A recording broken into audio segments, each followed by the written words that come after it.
तापीय प्रसार पढ़े थे। तो तापीय प्रसार अलग चीज होता है ना। तापीय प्रसार में क्या था, किसी वस्तु को गर्म करते हैं तो उसकी विमा में वृद्धि होती है, उसे हम क्या कहते हैं, तापीय प्रसार। और तीन तरह का प्रसार था, रेखीय प्रसार, क्षेत्रीय प्रसार और आयतन प्रसार। ठीक है, अब यहाँ पर है थोड़ा सा और बढ़ा दिए तो ये हो गया तापीय प्रसार गुणांक। इससे ये पता चलता है कि कितना बढ़ा, उसमें तो हम गुण भर जाने कि बढ़ता है, लंबाई बढ़े तो रेखिक प्रसार, क्षेत्रफल बढ़े तो क्षेत्रीय प्रसार, आयतन बढ़े तो आयतन प्रसार, पर कितना बढ़ता है उसका मान बताने के लिए क्या होता है, गुणांक। गुणांक का मतलब उसके अंक में, उस गुण को अंक दे रहे हैं, है ना। उसका मतलब क्या होता है गुणांक, कि वो जो है लंबाई में वृद्धि हो रही है तो कितने वृद्धि हो रही, कितने अंक में, उसके गुणों में कितनी वृद्धि हो रही, तो उसको हम क्या बोलते हैं, गुणांक। तो ऐसा है उसका, इसका परिभाषा क्या बनेगा, किसी पदार्थ के ताप में एकांक परिवर्तन करने पर उसकी विमा में भिन्नात्मक परिवर्तन को तापीय प्रसार गुणांक कहते हैं। तो ये तीन तरह का होता है। पहला क्या हो जाएगा, रेखीय प्रसार गुणांक, ठीक है। दूसरा क्या हो जाएगा, क्षेत्रीय प्रसार गुणांक। और तीसरा क्या हो जाएगा, हाँ, आयतन प्रसार गुणांक। और इनकी परिभाषा तो बड़ी सरल सरल है, इसी को 3 बार पढ़ना है। जहां विमा लिखा है उसकी जगह पर एक बार लंबाई लिखना है, एक बार क्षेत्रफल लिखना है, एक बार आयतन लिखना है। इस हिसाब से बताओ कि इसकी परिभाषा क्या हो गई, किसी पदार्थ के ताप में एकांक परिवर्तन करने पर उसकी लंबाई में भिन्नात्मक परिवर्तन को तापीय रेखीय प्रसार गुणांक कहते हैं। ठीक है, ऐसी परिभाषा।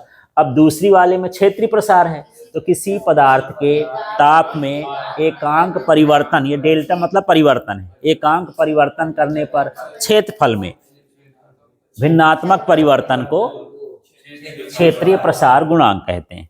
ठीक, इसी तरह से आयतन वाला हो जाएगा, फिर से किसी ताप में एकांक परिवर्तन करने पर आयतन में भिन्नात्मक परिवर्तन को तापीय प्रसार गुणांक कहते हैं।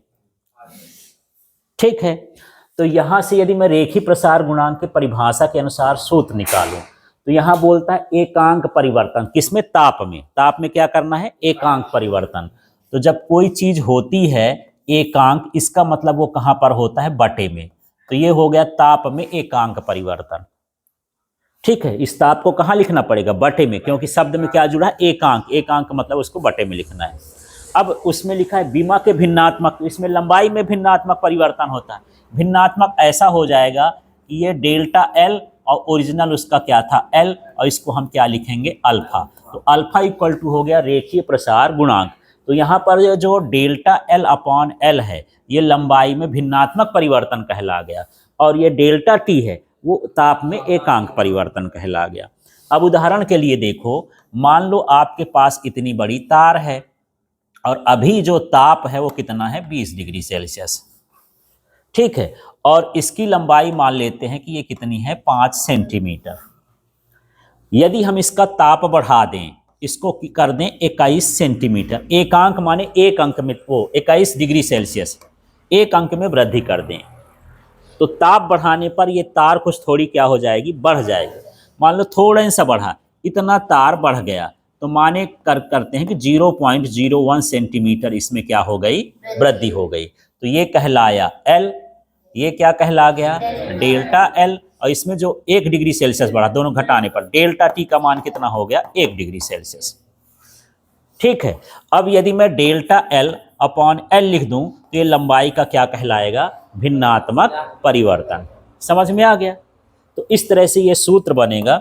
यहाँ पर ये अल्फा से डिनोट करते हैं, तो अल्फा क्या कहलाया, रेखीय प्रसार गुणांक। इसी तरह से क्षेत्रीय प्रसार गुणांक का सूत्र करेंगे तो सूत्र यही रहेगा, केवल क्षेत्रफल की बात करता है। तो जहां एल एल लिखे हो वहां क्या लिख देंगे, ए, और इसको दर्शाते किससे हैं, बीटा से। तो यहाँ हो जाएगा बीटा बराबर डेल्टा एल की जगह क्या हो जाएगा, ए, और क्या हो जाएगा, ए, और क्या हो जाएगा, डेल्टा टी। और यहीं से तो बना है, यहाँ इसको फिर से पढ़ देंगे। किसी पदार्थ के एकांक ताप में परिवर्तन करने पर, ये ताप हो गया, ये परिवर्तन हो गया, उसके क्षेत्रफल में भिन्नात्मक परिवर्तन को क्षेत्रीय प्रसार गुणांक कहते हैं। ठीक है, अब अगले वाले में हमको क्या लिख देना है, गामा, इसको गामा से दर्शाते हैं। तो यहाँ आयतन को अंग्रेजी में वॉल्यूम बोलते हैं, तो किससे हो जाएगा, भी, यहाँ हो जाएगा भी और ये हो जाएगा डेल्टा टी। ठीक है, और यदि हम किसी भी मात्रक को पूछ लें कि तापीय प्रसार गुणांक का मात्रक क्या है, या रेखीय प्रसार गुणांक का मात्रक क्या है, या क्षेत्रीय प्रसार गुणांक का मात्रक क्या है, आयतन प्रसार गुणांक का मात्रक, तो यदि मैं मात्रक लिखूं, थोड़ा सा देखना, इससे चेक करते हैं।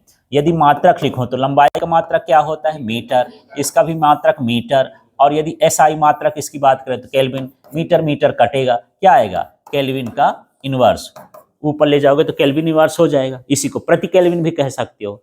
तो और अन्य मात्रक हो तो प्रति डिग्री सेल्सियस कह सकते हो, है ना। तो इसका जो एसआई मात्रक है ये केल्विन इनवर्स है, और दूसरे मात्रक प्रति डिग्री सेल्सियस भी हो सकते हैं, डिग्री सेल्सियस का इनवर्स भी हो, ये सब में वही आएगा। तो यदि सीधे पूछा जाए कि तापीय प्रसार गुणांक का मात्रक क्या होता है तो क्या होगा, केल्विन इनवर्स। बीमी सूत्र पूछ दे तो यही बीमी सूत्र हो जाएगा, केल्विन इनवर्स। m का मान 0, l का मान 0, t का मान 0, केल्विन